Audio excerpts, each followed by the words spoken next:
Bismillahirrahmanirrahim. Assalamualaikum warahmatullahi wabarakatuh. Alhamdulillahi alamin. Wassalatu wassalamu ala asrafil anbiya'i wal mursalin wa ala alihi wa ashabihi rasulillahi jama'in.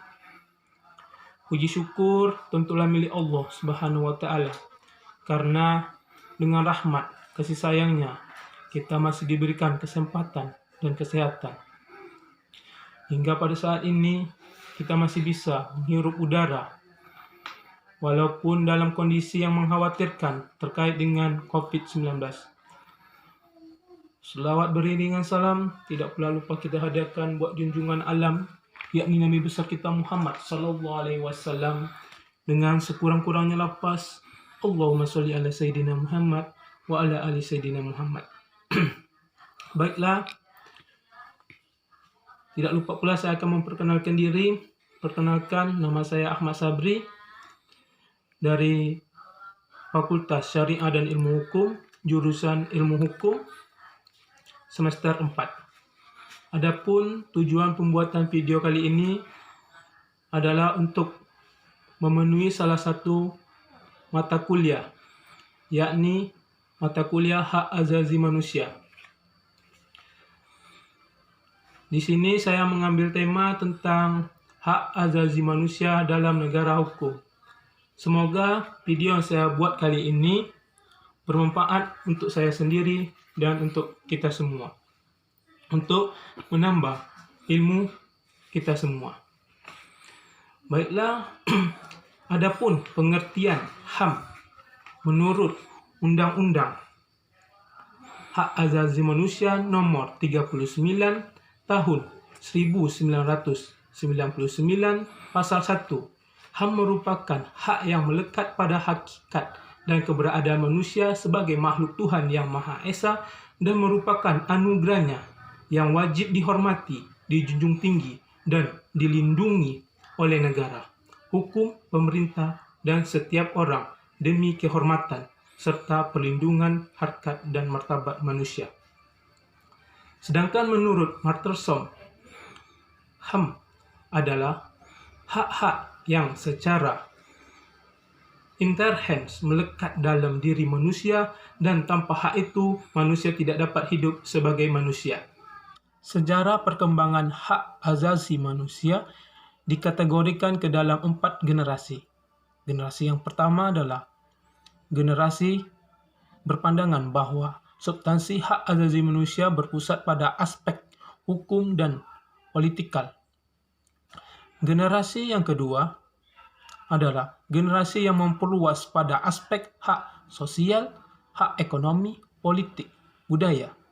Dan pada generasi keempat mengembangkan adanya kesatuan antara hak ekonomi, sosial, budaya, politik, dan hukum dalam satu wadah yang disebut hak pembangunan. Adapun generasi yang keempat mengukuhkan keharusan imperatif dari negara untuk memenuhi hak asasi rakyat. Artinya, untuk hak azazi bukan urusan orang perorangan, justru merupakan tugas dari suatu negara. Hak azazi berbagai aspek kehidupan dapat dijelaskan sebagai berikut. Yang pertama, hak azazi politik atau political right, yaitu hak untuk ikut serta dalam pemerintahan, hak memilih dan dipilih dalam pemilu, hak mendirikan partai, dan lain sebagainya. Yang kedua, hak azazi ekonomi, hak untuk memiliki sesuatu, membeli dan menjual barang, dan lain sebagainya.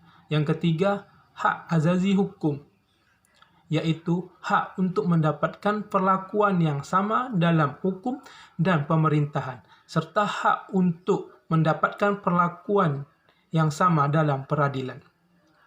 Adapun yang keempat adalah hak azazi sosial, misalnya untuk memilih pendidikan, mengembangkan kebudayaan, dan lain sebagainya.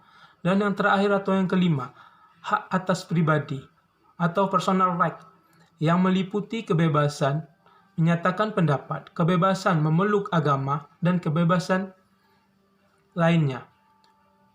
Terima kasih. Dapat saya simpulkan bahwa negara hukum yang menganut hak-hak azazi manusia secara umum sangat melindungi kebebasan warga negaranya, baik itu kebebasan untuk memeluk agama, mengeluarkan pendapat, dan lain sebagainya.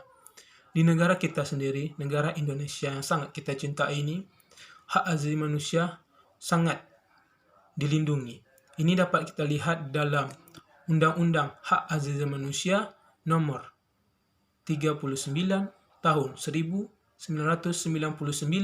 pasal 1 sebagaimana yang telah saya bacakan di atas tadi. Mungkin video kali ini cukup sekian. Semoga video ini memenuhi kriteria dalam pembuatan tugas dan dapat bermanfaat untuk kita semua. Apabila terjadi kesalahan, itu datangnya dari saya pribadi, karena kesempurnaan hanya milik Allah Subhanahu wa Ta'ala. Dan saya akhiri dengan wabillahi taufiq wal hidayah. Assalamualaikum warahmatullahi wabarakatuh.